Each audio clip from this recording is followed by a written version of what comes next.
اللهم صل وسلم عليك يا حبيبي افضل خلق الله وعلى اهله واصحابه اجمعين. سمي الله كده ونصلي على الرسول عليه افضل الصلاه والسلام. اللهم صل وسلم عليك يا حبيبي افضل خلق الله وعلى اهله واصحابه اجمعين. رايحه اعمل معاكم النهارده ايه يا حبايبي؟ ازيكم الاول؟ عاملين ايه؟ يا رب تكونوا بخير وباحسن حال. تعالوا كده اما ندفي بيوتنا في البرد دي، وكمان نعمل حاجه حلوه وبسيطه كمان بسعر كويس، يعني بسعر مرتاح اقتصادي جدا في بيتنا والعيال بايدينا كده الحلوين، وكمان نملى بيتنا خير ونملى بيتنا ريحه كده طيبه من بتاعه زمان. رايحه اعمل معاكم ايه يا ولاد؟ انا معايا هنا رز اهو، ومعايا هنا لبن او حليب، معايا هنا اي نوع لبن بقى، بقري، جاموسي، اللي انت حباه يا قلب اختك. بصي هتنزلي به كده على الرز، وكمان بسم الله ما شاء الله اللهم بارك. معانا ايه يا ولاد تاني؟ تزويده كده بسيطه. ده معايا هنا لبن، حباه جاموسي بقري زي ما انت حبه، اللي في مقدارك اعملي يا قلب اختك، ماشي. ومعايا هنا ملح اهو، اظبطي ملحك بقى ونملى بيتنا بالخير كده يا ولاد. يا رب اجعل بيوتنا مليانه بالخير وعمرانه قادر يا كريم، واجعلها سنه جديده داخله علينا بكل خير، ويعوضنا كل اللي فاتنا من حياتنا، من كان وحش ان كان حلو. بصوا ربنا يعوضنا ويجعلها سنه سعيده وسنه جديده سعيده علينا وعلى كل من كان يا رب. يعوض على كل اللي راح منه حاجه، يعوض عليه في السنه الجديده ويجعلها دخلة خير يا رب على الامه الاسلاميه جميعا بكل خير، ويهدي عيالنا وينجحهم، وكمان يهدينا قبل ما يهدي عيالنا، يهدينا كمان لعيالنا، وربنا يهدينا جميعا لبعضنا يا ولاد. تمام كده. حطيت هنا كمان شويه ميه اهم، ومعايا هنا ايه؟ معايا هنا معلقه من القشطه. حطيت هنا اللبن وحطيت الرز، وحطيت هنا معلقه كمان من القشطه اهي يا ولاد. دي كانت معايا مجمده في الفريزر اهي. تمام.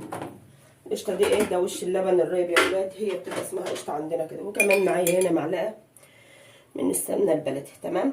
ومعايا هنا سؤال مهم يا ولاد هجاوب عليه ان شاء الله، واسفه على قله ردي. معايا هنا معلقه من السمنه البلدي، اي نوع سمنه، اي ماده دهنيه معاكي حابه تحطي منها حطي اهي. وهسيبهم بقى على كده. ده كده المعمر خلص يا ولاد، المعمر كده خلص يا حبايب قلبي معانا اهو، وهنروح به برده على الفرن. بس هو كده خلص. تعالوا بقى معايا هنا للخطوه الثانيه اللي اتسالت فيها كتير، وكمان ناس كتير مش عارفه الحاجه اللي انا كنت عملتها دي.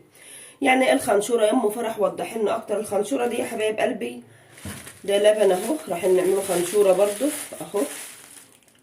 تمام. اللبن ده هو عندي كمان يا ولاد من امبارح، لا باخده لانه كان عندي من امبارح وحطيته في الثلاجه يا حبايبي، وكمان الوش بتاعه بيبقى يطلع يعني ايه لفوق. تمام. معايا ايه يا ولاد؟ معايا هنا لبن الخنشوره. يعني ايه لبن الخنشوره؟ يعني لبن المسمار، اللي هو ايه يا ام فرح؟ عزكم الله يا حبايبي. لبن الخنشوره ده بيجي بس من البقر ومن الجاموس. تمام. بغض النظر بقى معيز، غنم، جمال، بصوا اي حاجه تانية ملناش دعوه بيه. ده لبن الخنشوره اهو. ده لبن بقري يا حبايب قلبي لونه اصفر اهو.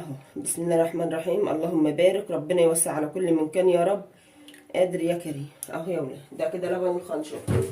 طيب هعمل في ايه؟ لبن الخنشوره ده عباره عن ايه يا ام فرح؟ وضحي اكتر.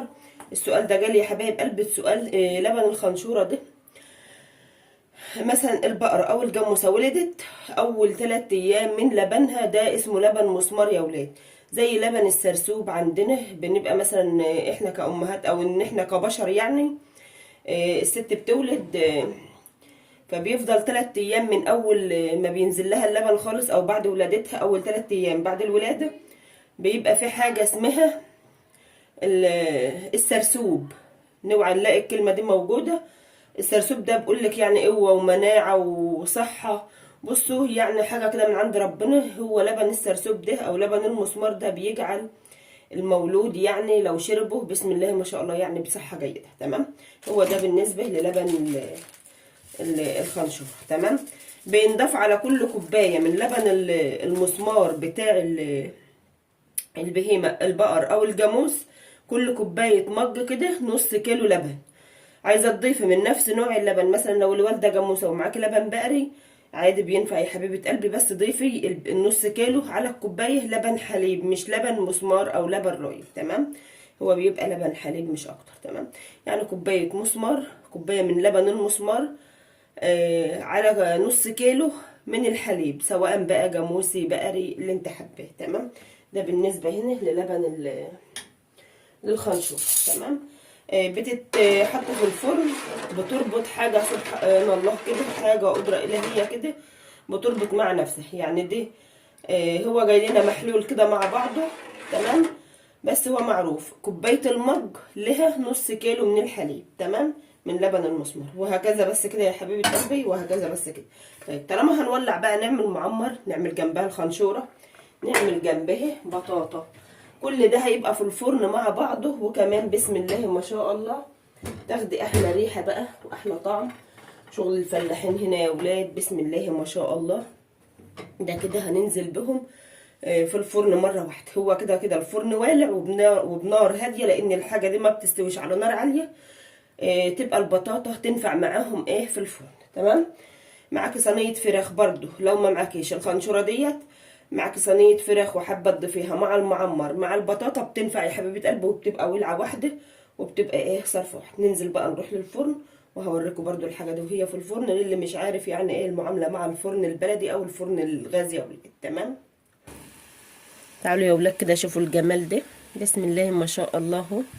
ولعت شعله من الجنب كمان، مش عارفه شايفينها ولا لا اهي. ولعت جهه واحده بس عشان تدي وش. شايفين البطاطا وجمالها؟ البطاطا دي سكريه اهي، شايفين العسل بتاعها يا ولاد؟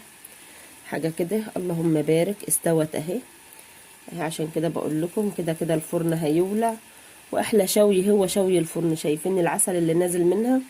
دي البطاطا الحمراء اهي اهي. ايدينا واخده على كده يعني، لان احنا فلاحين وايدينا كل حاجه بايدينا. شايفين العسل اللي بينزل منها؟ ولا ورقه ولا غيره بصراحه، يعني مفيش احسن من الفرن وجماله حلاوته وبركته. بصوا الفرن بيولع كده، بنحط كل حاجه تستوي على الهادي كده جواها اهي اهي. احلى حاجه بقى العيال تيجي داخله، يا ماما انت طبخه ايه؟ ريحتك ايه؟ انت عامله ايه؟ ريحته حلوه كده. بسم الله ما شاء الله على الجمال وعلى الحلاوه يا ولاد، حاجه كده اللهم بارك. وكمان الخنشوره بتاعتنا اهي، وكمان قاعده دافيانه. انا هطلع الخنشوره والمعمر كده خلاص اهو، والبطاطا يعني قدامها دقايق برضو وهنطلعها. ماشي. ده اكل البيتي، من قلب اختك ما تكسليش، اعملي كل حاجه كده بايدك لاولادك، تحس بالبركه وتحس بالحب وتحس بالدفء.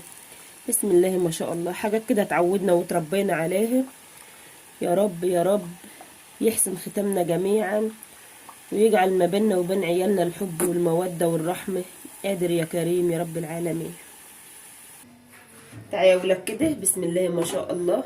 دي الخنشورة اهي بتربط معانا اهي، شايفينها رابطة ازاي؟ سبحان الله اهو اهي. لبنها بيربط، مش لبن رايب يا حبايبي، هو اسمه لبن مسمار كده، او لبن السرسوب زي ما بيقولوا. تمام. طعمها وريحتها حلوه جدا الناس اللي بتحبها، والناس اللي ما بتحبهاش بسم الله ما شاء الله لو دقيتها يا ولاد بسم الله ما شاء الله عليها وعلى جمالها. اللهم بارك. يملي بيوتنا يا رب بالخير دايما جميعا اهي. حاجه كده ربنا يوسع على كل من كان قادر يا كريم. هي سواها بيبقى في الفرن كده، بيبقى فيها سوائل زي الميه اللي انتوا شايفينها دي. ديت الخنشوره يا حبايب قلبي اهي، طعمها حلو جدا. بنضافش على اللبن غير الملح بس اهي، وهي بتبقى مفتحه من جوه سبحان الله برضو زي الكيكه كده. تمام. معانا هنا برضو المعمر اهو، شايفين المعمر هنا وجماله اهو. والله فكرت الفيديو مقفول يا ولاد.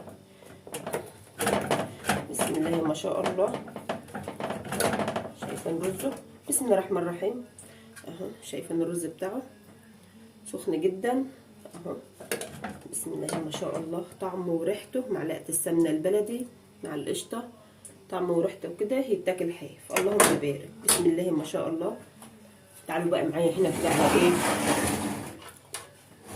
على البطاطا. اللهم صل على النبي اللهم بارك. شايفين حلاوتها يا ولاد والحلاوه اللي طالعه منها اهي، ولا عليها سكر ولا عليها اللهم صل على النبي اي حاجه تسكرها. بسم الله ما شاء الله اهي. شايفين جمالها وشايفين قلب البطاطايه اهي. الثمر ده في القشر بس يا ولاد، حاجه كده اللهم بارك. عسل حاجه كده لوز اللوز، موز الموز، حاجه كده اللهم بارك على الجمال وعلى الحلاوه اهي.